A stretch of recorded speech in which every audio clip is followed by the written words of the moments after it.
Hello everyone, welcome to Samarth classes.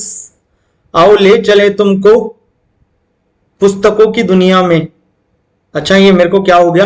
गाना थोड़ी ना गाना है यहाँ पे। चलिए, हम डिस्कशन करने वाले हैं, वो टॉपिक है हमारा books and author part one. Part one में हम क्या डिस्कशन करेंगे? जो बुक्स लिखी गई है प्रोमिनेंट लीडर के द्वारा, उन पे हमें डिस्कशन करना है, उन पे हमें चर्चा करनी है। और जो पार्ट टू आएगा उसमें हम लेटेस्ट अपडेट देखेंगे, जो 2020 और 21 में जो लिखी गई है उन पे हम चर्चा करेंगे। ठीक है, तो पार्ट वन डिस्कशन करते हैं। अगर आपने चैनल को सब्सक्राइब नहीं किया तो सब्सक्राइब कर दीजिएगा। चलिए, तो जो प्रोमिनेंट लीडर हुए हैं उन पे हम चर्चा करने वाले हैं। सबसे पहले आते हैं हमारे मनपसंद महात्मा गांधी जी।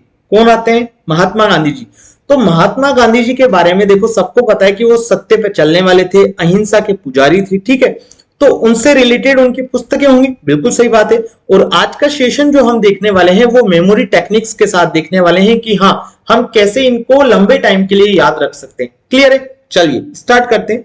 तो महात्मा गांधी जी की टोटल 3 बुक्स हैं। कौन कौन सी? My experiments with truth, Hind Swaraj और की टू हेल्थ। कौन कौन सी? My experiments with truth, Hind Swaraj और की टू हेल्थ।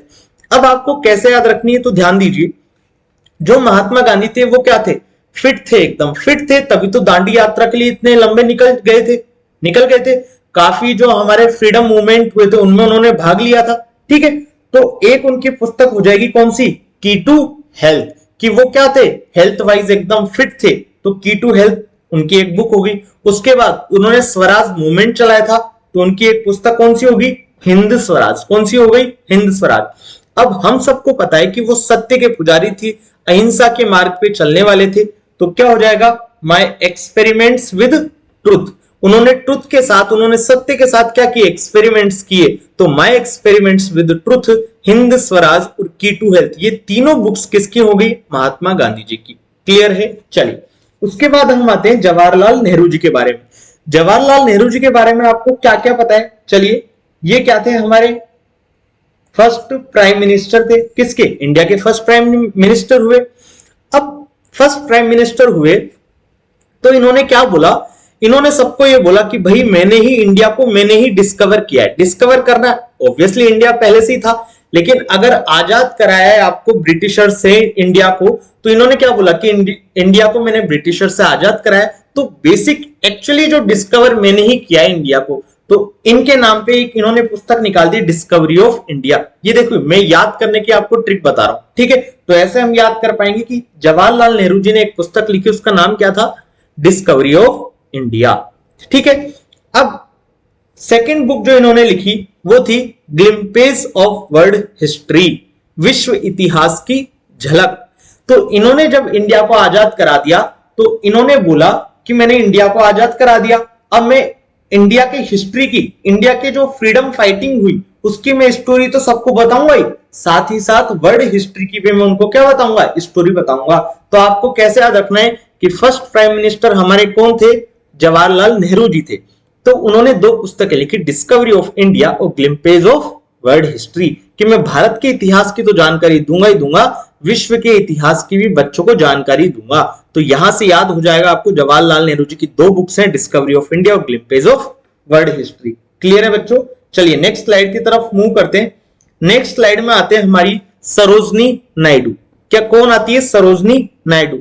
इनके देखो, इनको क्या उपाधि के नाम से जाना जाता था इंडिया में? Nightingale of India.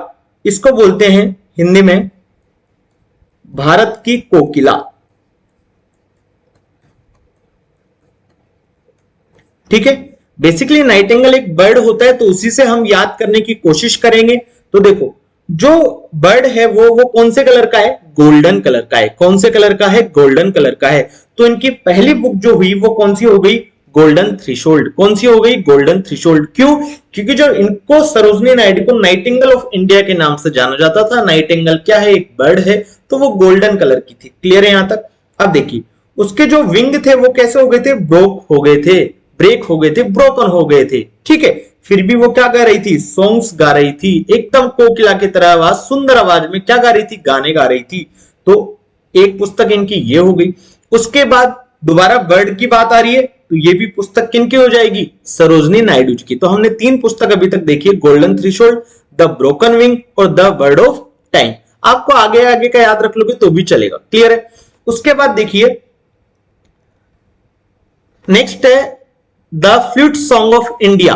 आप इसको भूल भी जाएंगे स्टेप थर्ड को तो भी कोई प्रॉब्लम नहीं है, क्योंकि फ्लूट से कैसा निकलता है, गाना निकलता है, फ्लूट से मस्त धुन निकलती है। तो वो क्या करती थी, जो नाइटिंगेल थी वो गाने गाती थी अच्छे। तो songs of India, the flute songs of India, ये भी किसकी है, सरोजनी नायडू की बुक, ठीक है। फिर देखो दोबारा क्या आ रहा है, टर्म आ रही है द फेदर। फेदर बोलते हैं पंख को, ठीक है। तो फेदर ये आ गया पंख, इसका मतलब ये भी किसकी बात हो रही है, उस बर्ड की बात हो रही है, नाइटिंगेल की बात हो रही है। तो इनकी हमने टोटल कितने देखी, 5 बुक देखी, golden threshold, the broken wing, the bird of time, the flute song of India, the feather of the down. Clear है, यहां तक याद हो जाएगा। उसके बाद हम बात करते हैं श्री प्रणब मुखर्जी की। ये क्या है, हमारे फॉर्मर प्रेसिडेंट, सबको पता है,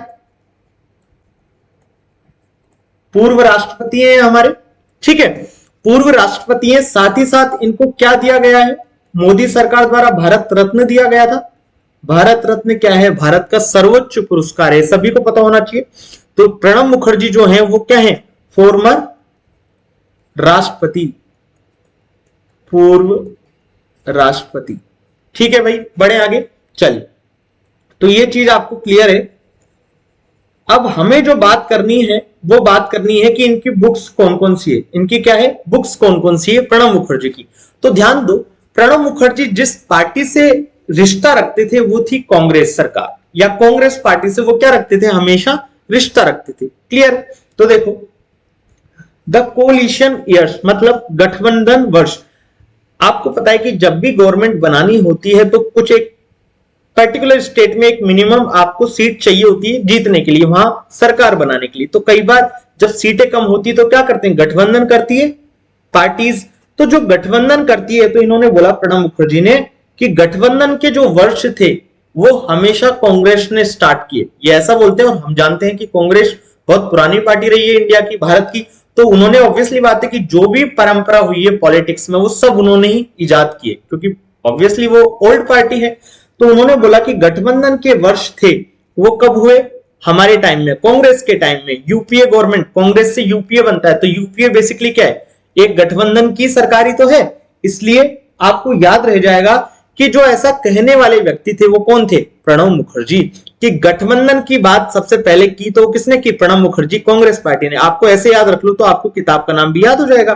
तो प्रणब मुखर्जी की बुक निकल के आती है द कोलिशन ईयर्स, ठीक है। उसके बाद आता है the dramatic decade, the days of Indira Gandhi.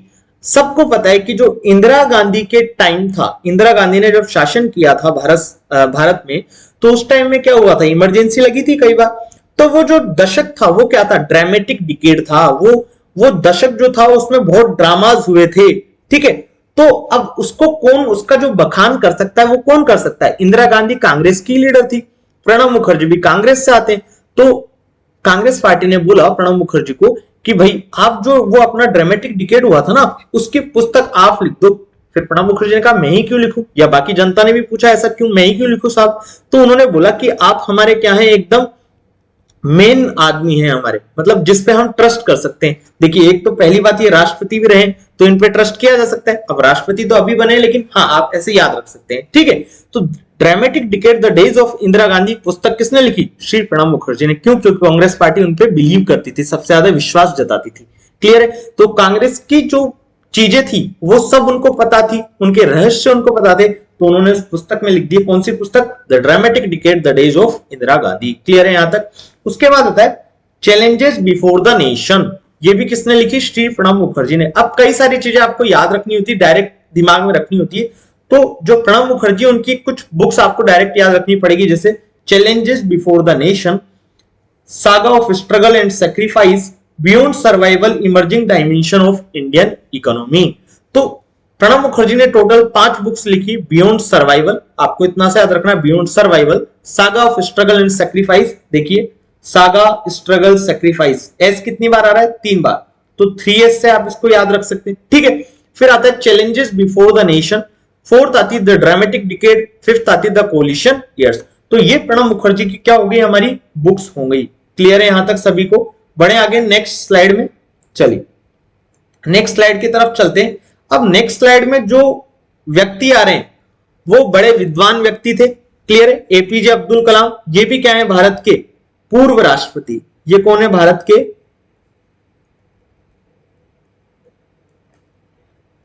पूर्व राष्ट्रपति, फॉर्मर प्रेसिडेंट।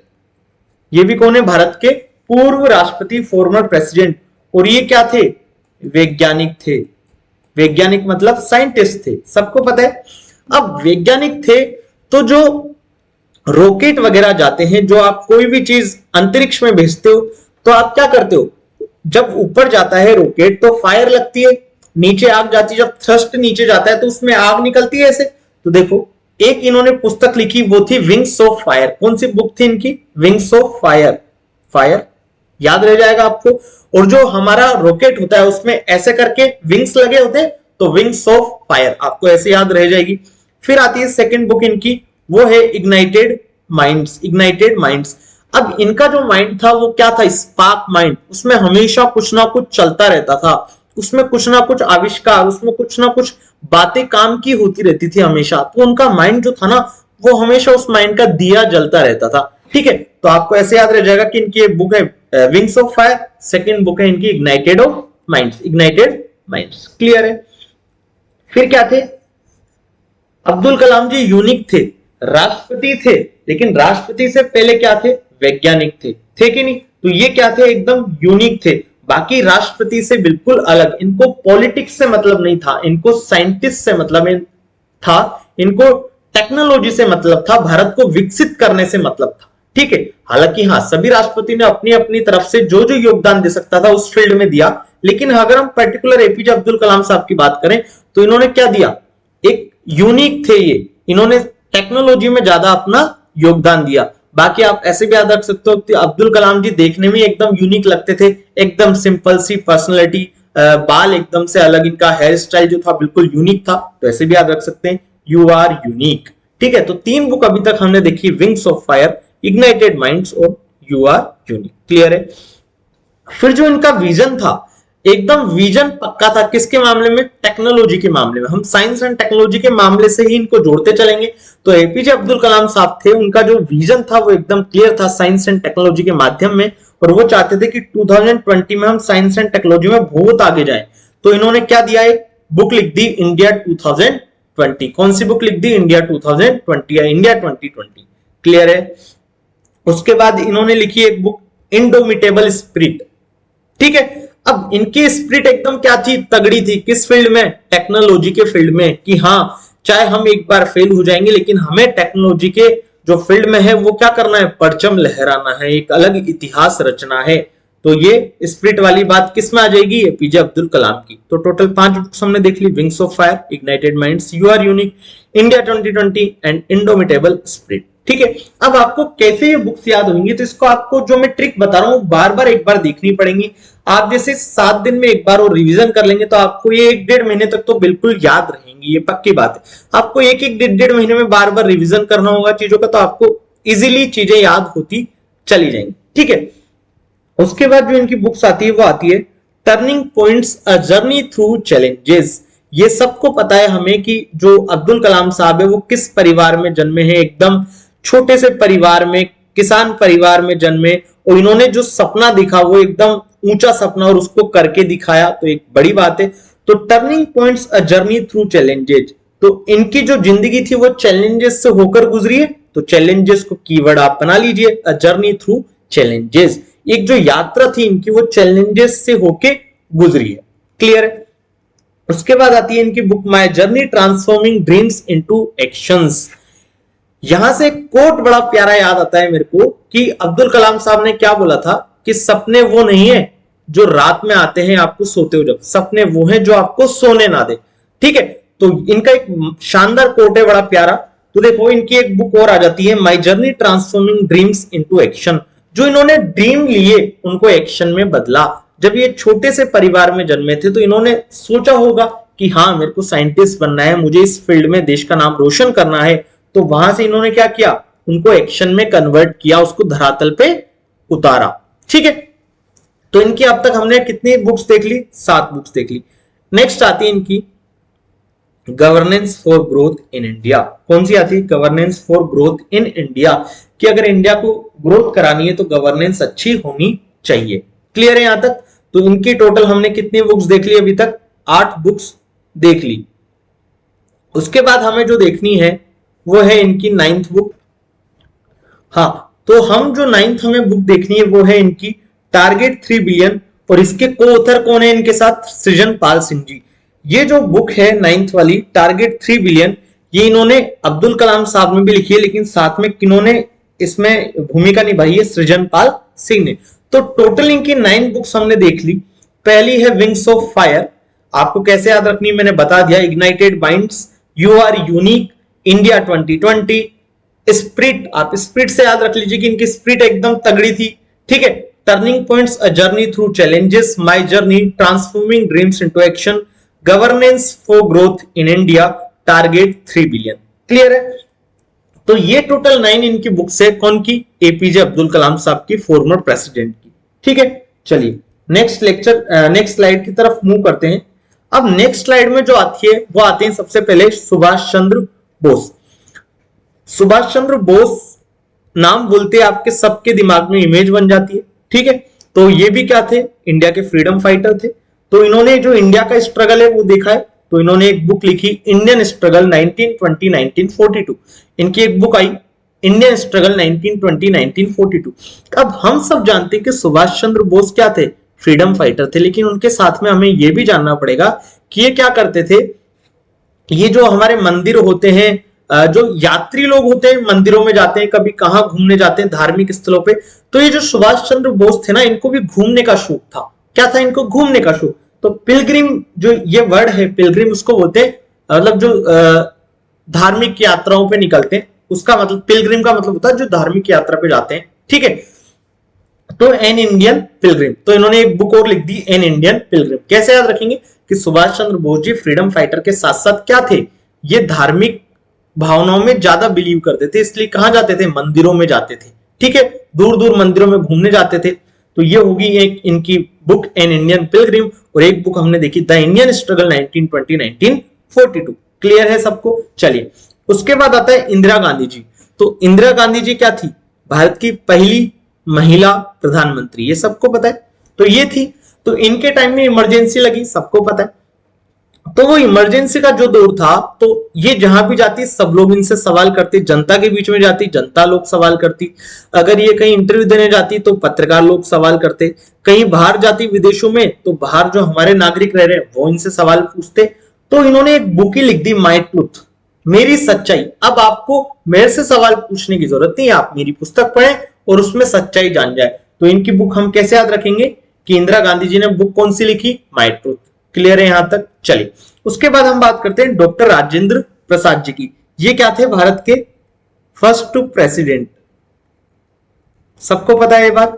ये क्या थे? भारत के फर्स्ट प्रेसिडेंट थे। कौन? डॉक्टर राजेंद्र प्रसाद। इनकी जो बुक आई वो थी इंडिया डिवाइडेड। कैसे याद रखेंगे? ध्यान देना। भारत आजाद हो गया 15 अगस्त 1947 को। ठीक है। उसी के साथ साथ एक पाकिस्तान का भी अलग बंटवारा हो गया था। तो जब ये आए तो इन्होंने बोला कि हाँ, मैंने भारत को आजाद करा दिया है, मैं भारत का पहला राष्ट्रपति हूं। तो इन्होंने एक बुक लिख दी इंडिया डिवाइडेड कि हाँ, मैंने भारत को आजाद तो करा है, पाकिस्तान को भी मैंने क्या कर दिया? अलग कर दिया। वो जो अपनी डिमांड कर रहे थे, मैंने उनकी डिमांड को मान लिया, इंडिया को क्या कर दिया? डिवाइड कर दिया है। ये हम केवल और केवल याद करने के लिए ट्रिक्स बना रहे हैं। ठीक है। तो फर्स्ट प्रेसिडेंट जो थे हमारे डॉक्टर राजेंद्र प्रसाद जी, उन्होंने क्या बोला कि इंडिया को मैंने डिवाइड कर दिया। तो इंडिया डिवाइडेड आपको ऐसे याद रह जाएगा। उसके बाद आते हैं लाला लाजपत राय। ठीक है। जब आप बुक्स पढ़ते हैं छोटी क्लास में तो इनको किस नाम से जानते हैं? लाल नाम से। आपने पढ़े होंगे 3 साथी थे, लाल, बाल, पाल। लाल मतलब लाला लाजपत राय, बाल मतलब बाल गंगाधर तिलक, पाल मतलब विपिन चंद्र पाल। 3 थे, लाल, बाल, पाल। तो लाला लाजपत राय को लाल नाम से भी जाना जाता है, पहली बात। अब लाला जी ने क्या किया था? लाला जी ने ब्रिटिशों की क्या खाई थी? अंग्रेजों की लाठी खाई थी। कहां पर? सर पे खाई थी।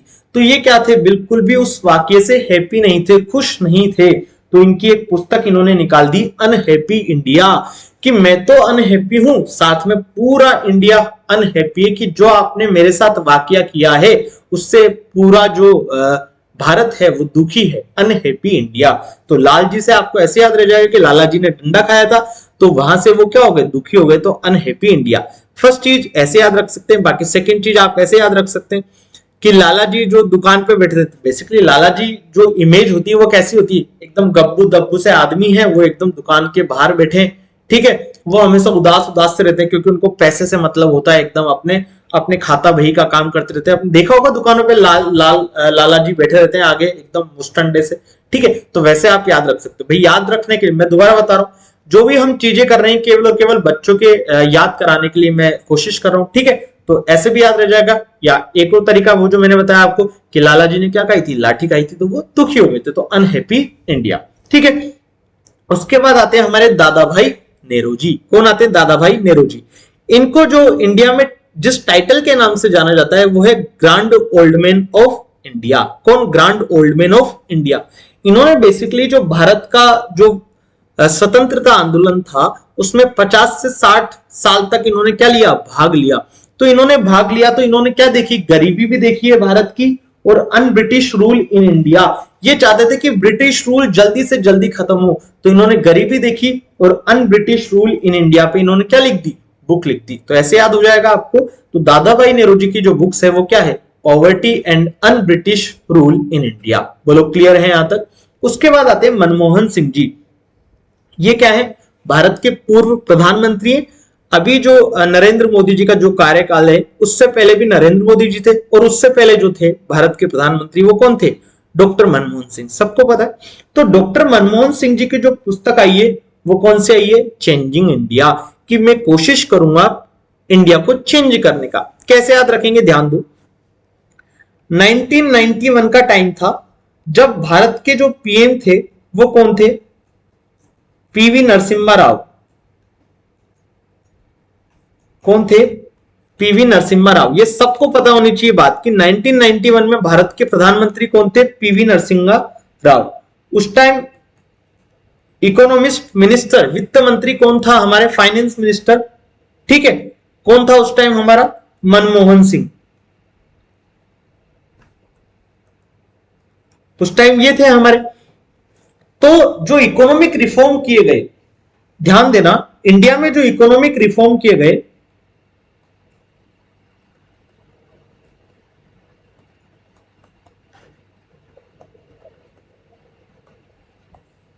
इंडिया में जो इकोनॉमिक रिफॉर्म किए गए वो पीवी नरसिम्हा राव की सरकार में किए गए। किसकी सरकार में, पीवी नरसिम्हा राव की सरकार में।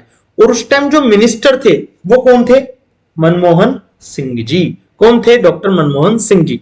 तो डॉक्टर मनमोहन सिंह जी ने कहा कि मैं इकोनॉमिक रिफॉर्म लागू कर रहा हूं, तो हां अब है कि इंडिया कुछ प्रोग्रेस करेगा, ठीक है। तो इंडिया क्या करेगा, प्रोग्रेस करेगा, मतलब चेंज होने के अग्रसर होगा।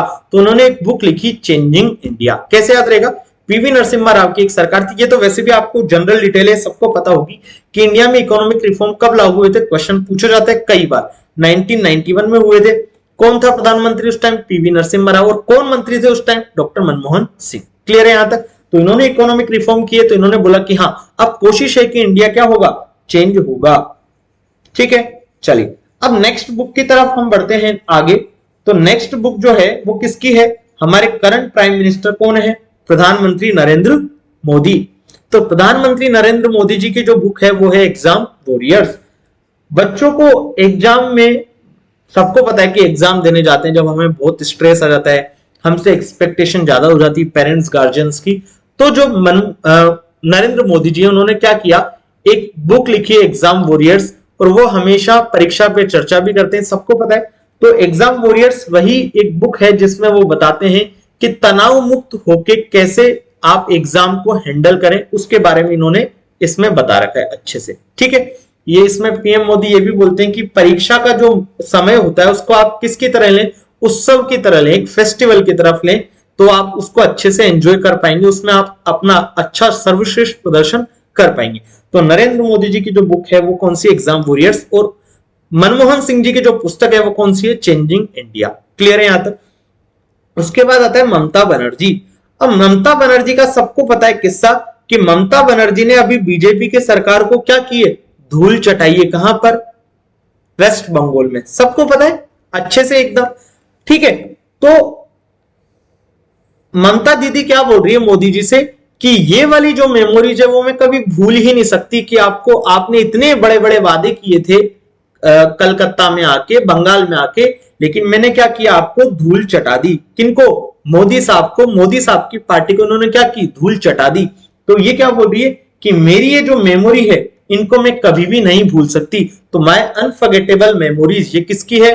ममता बनर्जी की पुस्तक। क्लियर है यहां तक? कैसे याद रहेगा आपको? सबको याद हो जाएगा। चलिए, एक तरीका ये याद करने का, एक तरीका ये, ममता में देखो क्या आ रहा है, ममता वर्ड आ रहा है, और ममता हम सब जानते हैं मां की ममता। मां की ममता को कभी भुलाया नहीं जा सकता, जो उसका प्यार है उसका ऋण हम कभी नहीं चुका सकते। तो आप ऐसे भी याद रख सकते हो। ठीक है, एक तरीका। चलिए, उसके बाद जो हमारे आते हैं मिनिस्टर, वो आती है शीला दीक्षित जी। शीला दीक्षित जी, शीला दीक्षित जी कौन है सब बताओ मेरे को एक तो। सब पहले शीला दीक्षित जी हैं दिल्ली की पूर्व सीएम, सबको पता है, दिल्ली फॉर्मर चीफ मिनिस्टर। ठीक है, सबसे ज्यादा जो लेडी रही है किसी भी स्टेट की सीएम, 15 साल तक रही है इन्होंने, 15 साल तक राज किया है। कहां पर? दिल्ली में। ठीक है, तो ये क्या बोलती है, दिल्ली की जनता को बोलती है कि citizen of Delhi my life my times. Citizen of Delhi क्या था? मेरा टाइम था, वो मेरी लाइफ थी, मेरा जीवन था। अब इनको कोई नहीं पूछता, सबको पता है शीला दीक्षित की क्या हालत की है केजरीवाल जी ने। ठीक है, तो केजरीवाल की सरकार लगातार 2-3 साल से आ रही है वहां पे दिल्ली में, तो उससे पहले शीला दीक्षित ने लगातार 3 बार पूरा कार्यकाल अपना पूरा किया 15 साल का। ठीक है, तो ये भी आपको बात ध्यान रखनी कि शीला दीक्षित या भारत के किसी भी राज्य में एकमात्र ऐसी महिला मुख्यमंत्री रही है जिन्होंने 3 पूरे लगातार कार्यकाल कंप्लीट किए या 15 वर्ष लगातार शासन किया है। कौन है वो? शीला दीक्षित। कहां की थी? दिल्ली की सीएम। तो बस इन्होंने क्या पुस्तक लिखी? Citizen of Delhi my life my times. याद रह जाएगा आप सबको। बढ़े आगे। चलिए, नेक्स्ट स्लाइड की तरफ मूव करते हैं। उसके बाद आते हैं हमारे बाल गंगाधर तिलक। अभी हमने देखे थे लाला जी, लाला जी से निकला था, लाल से निकला था लाला लाजपत राय। उनकी क्या बुक थी बताओ मेरे को? Unhappy India. अब आते हैं हम बाल गंगाधर तिलक की। इनका जो दूसरा नाम था वो क्या था? बाल। इनको बाल नाम से भी जान लेते। ठीक है, तो इनकी जो बुक थी वो कैसे याद रखेंगे? देखो, इनके नाम में आ रहा है तिलक, बाल गंगाधर में क्या आ रहा है? तिलक। अब तिलक सब हमें पता है कि जो तिलक लगाते हैं वो धर्म में ज्यादा विश्वास रखते हैं, धर्म की कहीं ना कहीं उनकी प्रधानता होती है, ये सबको पता है। और ये जनरली ज्यादातर हिंदू धर्म में होता है। ठीक है, तो देखो गीता भी क्या है? हिंदू धर्म का एक ग्रंथ है। वेदास मतलब वेद की बात कर रहा है, तो ये भी हिंदू धर्म का ही है। ठीक है, तो आपको ऐसे याद हो जाएगा कि बाल गंगाधर तिलक की 2 बुक्स निकल के आती है, गीता रहस्य और the Arctic home in Vedas. याद हो जाएगा। चलिए, अभी हमने बात की थी इससे पहले पीवी नरसिम्हा राव और मनमोहन जी की हमने बात की थी। तो पीवी नरसिम्हा राव क्या थे? India former PM. ये कौन थे? Former PM. 1991 के टाइम में इन्होंने क्या किया था? इकोनॉमिक रिफॉर्म किया था। तो जनता इनसे जब सवाल करती थी तो वो बोलते थे कि हमारी सरकार के अंदर एक ऐसा मंत्री है जो इस भारत को एक अलग मुकाम पे ले जाएगा, द इनसाइडर। इन्होंने क्या बोला कि हमारे जो कैबिनेट है उसके अंदर एक ऐसा मंत्री है जो इस भारत को एक अलग युग में ले जाएगा, द इनसाइडर। इनसे जब सवाल करते थे तो यही बोलते थे कि हमारे कैबिनेट में एक ऐसा मंत्री है जो इसको कहीं ना कहीं बहुत दूर लेके जाएगा इस भारत को, आप वेट करिए। तो जब भी कोई सवाल पूछता था तो क्या बोलते थे कि हाँ आप मेरे से चर्चा मत करो, हमारे पार्टी में एक बंदा है जो कुछ कर सकता है, द इनसाइडर। तो इनकी पुस्तक क्या होगी? The insider. फिर जो बंदे की बात करते थे वो कौन थे? मनमोहन सिंह जी। कौन थे? मनमोहन सिंह जी। तो उनकी बुक हमने देखी अभी, चेंजिंग इंडिया। कौन सी देखी? चेंजिंग इंडिया, कि वो इंडिया को चेंज कराने की तरफ अग्रसर है। क्लियर है? चलिए, उसके बाद जो आते हैं वो आते हैं वीरदास सावरकर, वीडी सावरकर। तो इनकी जो बुक थी वो थी the Indian war of independence of 1857। सबको पता है कि जो भारत आजाद हुआ है, एक पानी पी लूं मैं,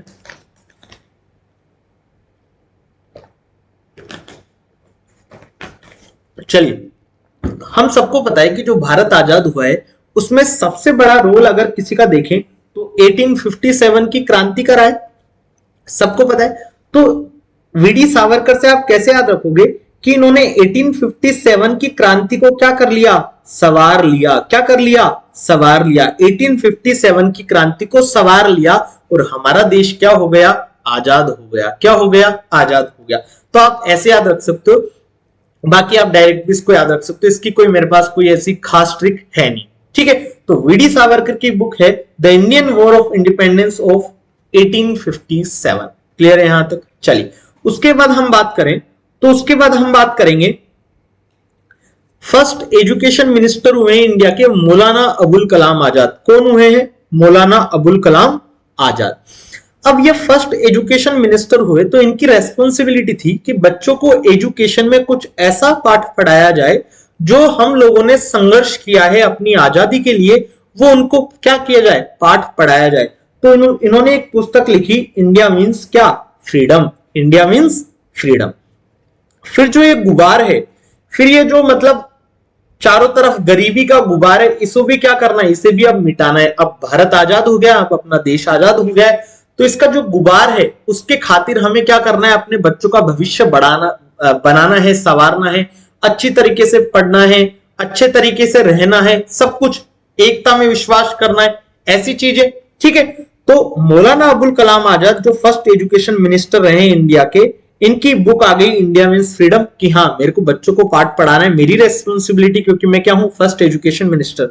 तो पहली बुक इनकी हो गई इंडिया मीन्स फ्रीडम। अब ये जो गुबार है, ये गरीबी का जो गुबार है देश में, इसे मिटाना है, इसके लिए क्या करना होगा, पढ़ना होगा। तो इनकी एक बुक आती है गुबार ए खातिर। तो इनकी दो बुक आई, इंडिया मीन्स फ्रीडम और एक गुबार ए खातिर।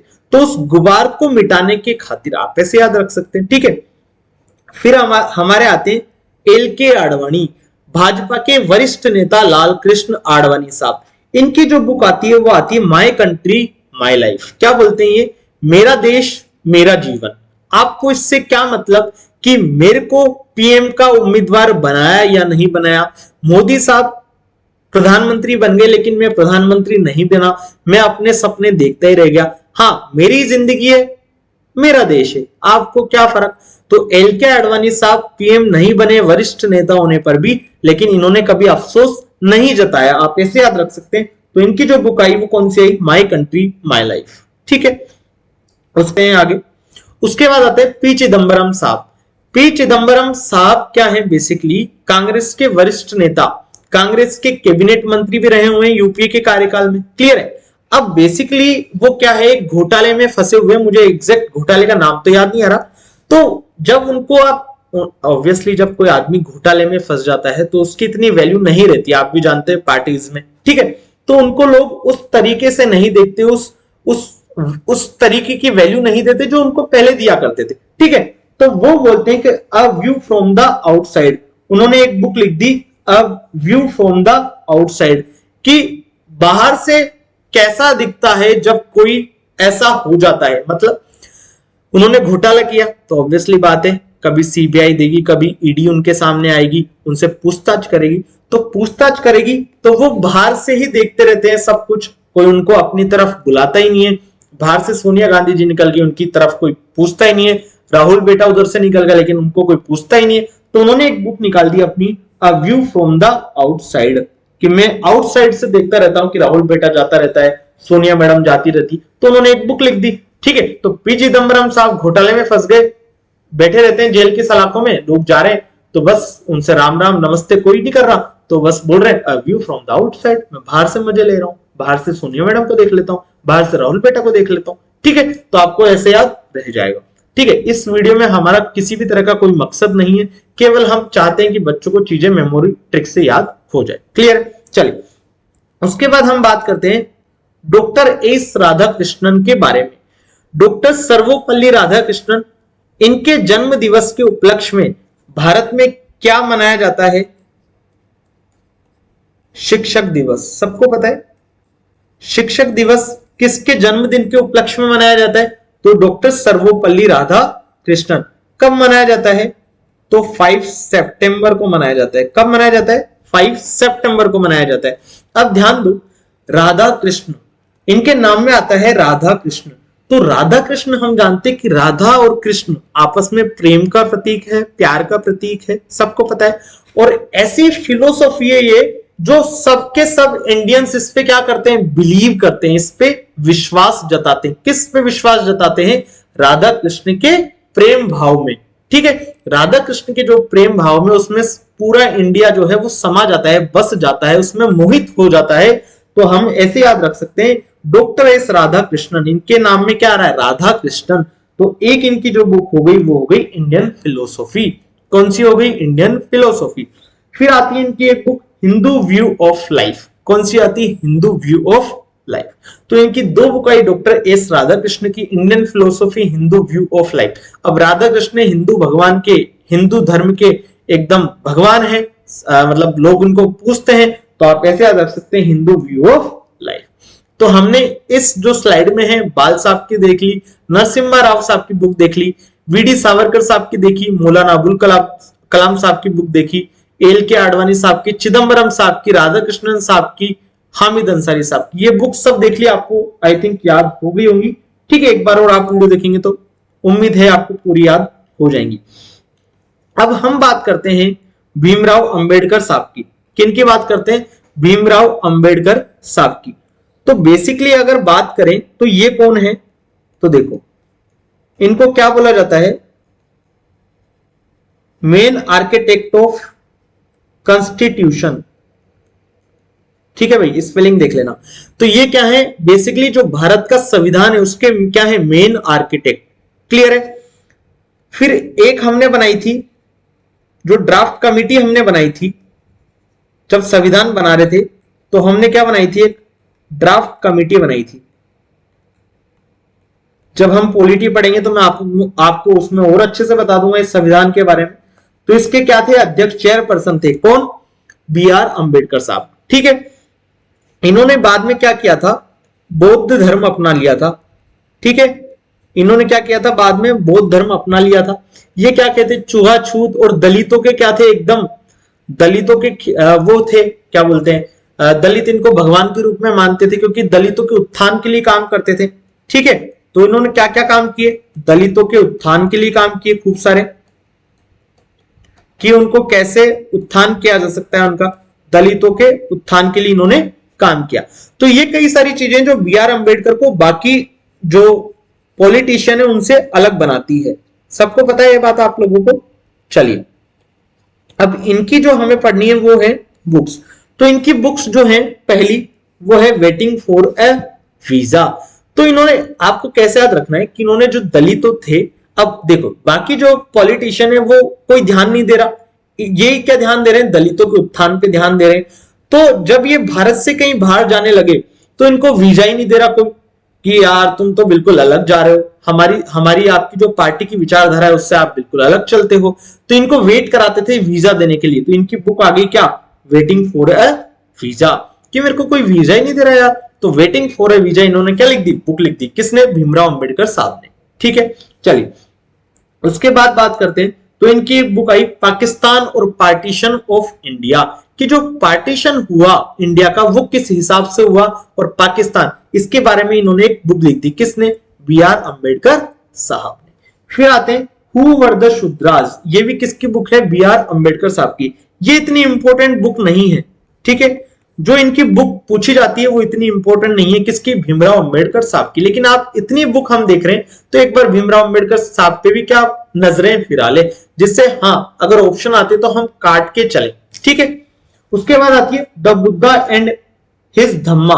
ठीक है, हमने देखा अभी बी आर अंबेडकर साहब ने क्या किया? बौद्ध धर्म अपना लिया था लास्ट में, तो उन्होंने बुद्ध के बारे में भी क्या लिख दी? किताब लिख दी। ठीक है, फिर द अनटचेबल्स, हमें सबको पता है कि इन्होंने जो छुआछूत है इनके लिए कितने सारे काम किए, तो इनकी एक बुक आ गई द अनटचेबल्स। ठीक है, फिर आता है एनिलेशन ऑफ कास्ट, जो कास्टिज्म है जिसके बेसिस पर रिजर्वेशन जो मिलता है वो उसका जो जनक माना जाता है वो अंबेडकर साहब है। तो आप उसको ऐसे याद रख सकते हो, एनिलेशन ऑफ कास्ट। फिर ये भी सेम आप ऐसे याद रख लोगे, caste in India, their mechanism, genesis and development. ठीक है, तो इनकी टोटल हम 7 बुक देख रहे हैं। काफी सारी बुक्स हैं भीमराव अंबेडकर साहब की, लेकिन इनमें जो जो इंपॉर्टेंट हो सकती थी मैं वो बुक आपके लिए यहां पे लेके आया हूं। क्लियर है सबको? चलिए नेक्स्ट स्लाइड की तरफ मूव करते हैं आगे। नेक्स्ट स्लाइड हमारी लास्ट स्लाइड है। चलिए अब इसमें जो हम बात करने वाले हैं ये भी इतनी हमारी इंपॉर्टेंट स्लाइड नहीं है। भीमराव अंबेडकर से जो पहले पहले प्रोमिनेंट लीडर हुए हैं उनकी सभी बुक इंपॉर्टेंट है। ये वाली स्लाइड और भीमराव अंबेडकर साहब की जो स्लाइड है वो इतनी ज्यादा इंपॉर्टेंट नहीं है वनस्पत। क्लियर है? चलिए अब सबसे पहले हम बात करते हैं वी गिरी साहब की। किसकी बात करते हैं? वी गिरी साहब की। तो ये भारत के जो हुए वो हुए हैं फोर्थ प्रेसिडेंट। कौन हुए? Fourth president. ये भारत के फोर्थ प्रेसिडेंट हुए हैं भाई। ठीक है, मैं यहां लिख देता हूं फोर्थ प्रेसिडेंट। एक बार सबके बारे में लिख देता हूं। ये हमारे 6 प्रेसिडेंट हुए हैं। ठीक है, ये हमारे 8th प्रेसिडेंट हुए हैं इंडिया के।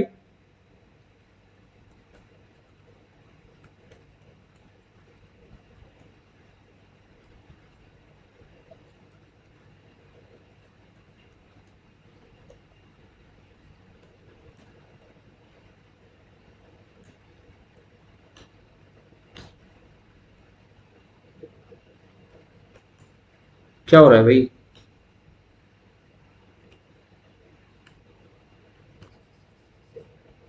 ठीक है ना, आप समझ गए ना? ये थे हमारे 8th प्रेसिडेंट और ये हैं हमारे देश के 12th प्राइम मिनिस्टर। ठीक है, तो जो वी गिरी साहब हैं वो 4th प्रेसिडेंट है। आर वेंकट रमन साहब हैं वो 6th प्रेसिडेंट है। नीलम संजीवा रेड्डी ये 8th प्रेसिडेंट है। और इंदर कुमार गुजराल साहब ये कौन है? प्रधानमंत्री। कौन से? 12th नंबर के। क्लियर रहेगा? चलिए अब जो वी गिरी साहब थे वो 4th प्रेसिडेंट थे भारत के। ठीक है, तो इन्होंने एक अपनी बुक लिखी जॉब्स फॉर आर मिलियंस। लाखों लोगों के लिए जॉब्स की मैं आपको सुविधा प्रदान करूंगा। तो इनकी एक बुक आ गई जॉब्स फॉर आर मिलियंस। ठीक है, तो आपको ऐसे याद रखना पड़ेगा। वेंकट रमन, आर वेंकट रमन की एक book I my presidential year. जो मेरे राष्ट्रपति का जो टाइम था वो एकदम सुनहरा टाइम था, तो उन्होंने एक बुक लिख दी माय प्रेसिडेंशियल ईयर्स। फिर नीलम संजीवा रेड्डी साहब आते हैं, इनकी एक बुक आई विदाउट फियर और फेवर। कौन सी बुक आई? विदाउट फियर और फेवर।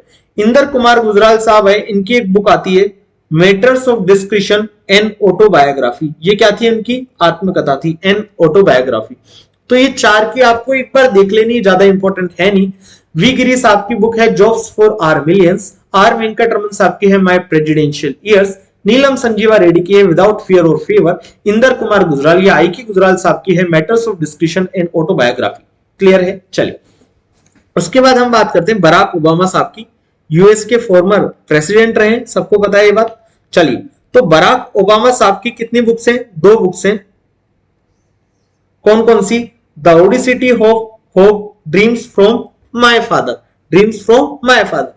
तो जब भारत के जो प्रधानमंत्री बने थे मोदी साहब, उस टाइम जो यूएस के प्रेसिडेंट थे वो कौन थे? बराक ओबामा साहब। तो इंडिया और जो यूएस का रिलेशन था उसमें हम एक आशा की किरण देखते थे, इसलिए होप से आपको याद रह जाना चाहिए कि होप किसने लिखी? बराक ओबामा साहब ने। The audacity of hope. Clear है?